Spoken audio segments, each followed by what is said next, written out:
Yo, what's up guys? So, back for another video, and what I am making in this one is a Bobba Fett helmet. Here it is. So I'm making this for my stepdad who wants it for his friend.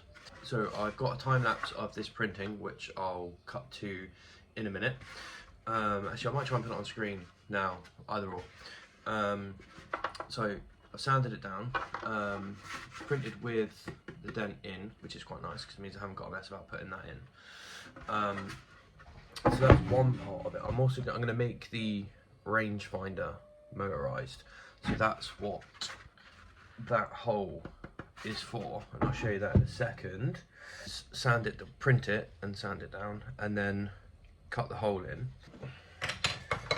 Here we go. So here's the stalk, part of the ear. So this goes, let's see, show you. So you've got a little slot there which is crudely cut out, I know, and then this, go this way, clips into that hole, and then you've got a front of the ear which goes over the top. They kind of sandwich together, and then this obviously up and down. The end rangefinder which goes on there, so it'd sit a bit better like that, and it'll go up and down. The only other thing I have done is obviously I got a motorizer. So this is an MG90 servo. It comes with little arms. I got, so like these things. Now I've used one which is, you can see this bottom one here. If you just get rid of that bit, it's just one side, so a piece that looks just like that. And I've melted out a channel in here with a soldering iron, put the arm in there, like welded it, plastic welded with a soldering iron. So that's why it looks really messed up, and just left the toothed opening so that this can now just clip straight on, and it's toothed so it will just go up and down.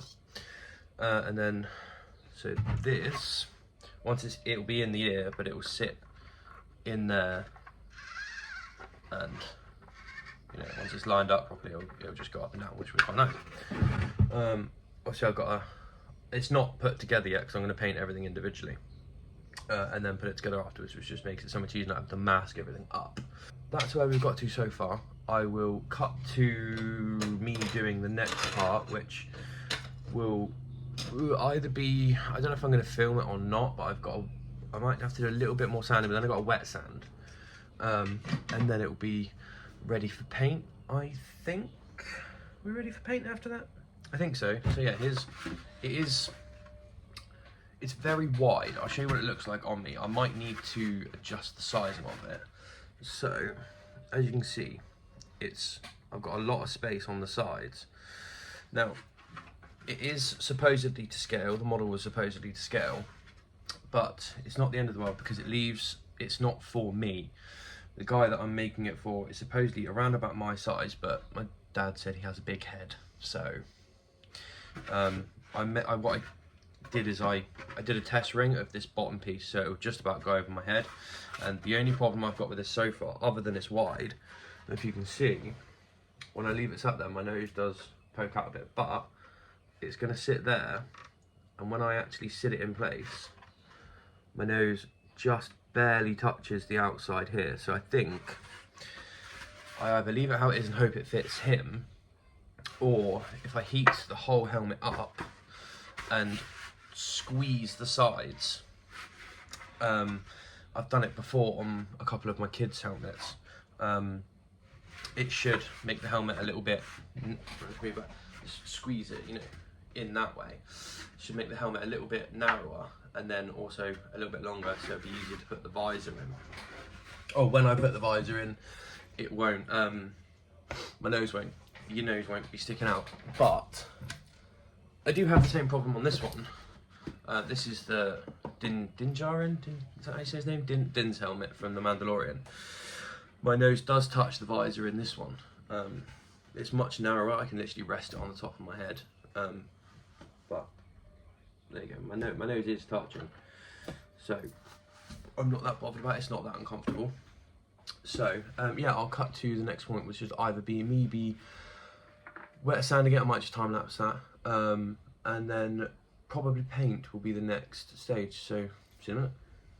Yo, what's up guys? So next step in the Mandalorian build, I'm in the shed at the moment where I paint everything. What we're doing is I'm testing something. So I want to spray everything silver as a base coat. I've primed everything, then silver as a base coat, then the actual colours on top, and then I'm going to scratch off things with a razor blade, or Stanley knife, X-Acto knife, something like that, or a wire brush to create the battle damage on it. And I don't know which way around to do things, so I'm testing on the earpieces for the rangefinder. I've primed everything, which I'll show you in a second. I'm gonna spray it silver now. I've got this bright silver, which I've used for my other Mandalorian helmet, which does actually come out quite nice. And then I'm going to spray everything. I've got a brown. It probably looks black on the camera, but it is brown. I've used this already. So spray that on one while it's tacky and one while it's dry, possibly, because I've sprayed on over the top of a silver before with a green and that peeled, but I did that when it was dry, so I'm going to try when it's tacky. Let me flip the camera and show you what I've got so far.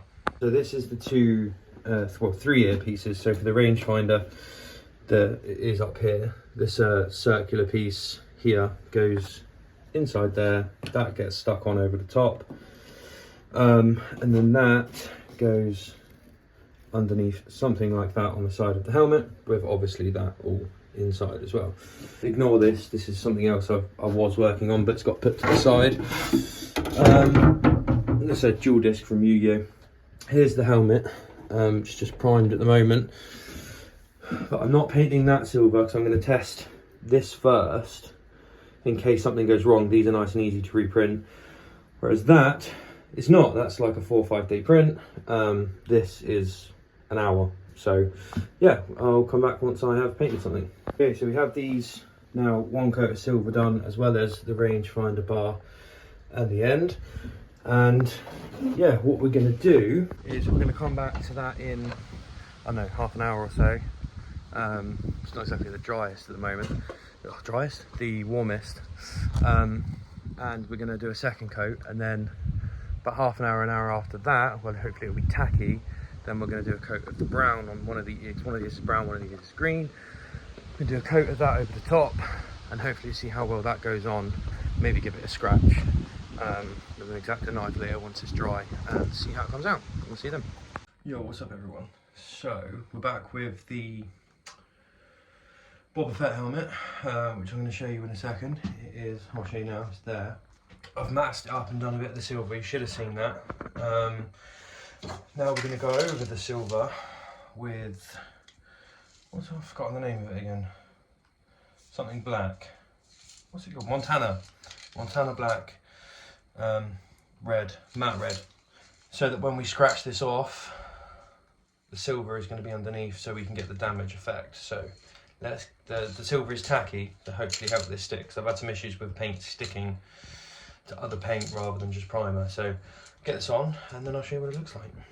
So, excuse the sound of my voice, I've got a mask on because of the spray, but that is what the colour looks like after a first coat. It's actually gone on really nicely. And sorry, I'm trying to keep this door shut because it's raining. Yeah, we'll come back, do a second coat in a bit, and then I'll show you what it looks like once it's dry and we've got the masking off and we can do the green. So, the red paint has dried. And you see I've masked it all up, and then this little band around the top, on the ear and everything, face. So that's all red. And now I'm going to spray the rest of the helmet silver. Then we're going to do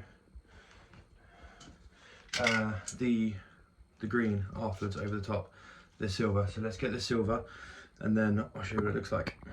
Right, so we have the helmet silver. I'm going to flip the camera and show you what that looks like now. Right, so we are doing the electrics to Bobba Fett right now. So to make the rangefinder go up and down, down and up, whichever. So this is what's going to go inside the helmet mostly. This is a 5-volt 2-channel dual relay board. So it's wired into the motor, which is in these 2 wires go up here into the motor, which is in behind there, which is attached in turn to the rangefinder. Then these 2 are the signal inputs. So if you tap these to the negative, which I can't show you right now because the power's not connected, then that will go up and down. What we're doing now is we're just going to solder 2 limit switches, these little things, little triggers, so that when you press it, it creates the closes the circuit, the current goes through and it goes down, up. One for up, one for down. Work just like my Iron Man helmet, where they're inside the jaw, and you just like that to activate the rangefinder, like you would the faceplate in the Iron Man helmet.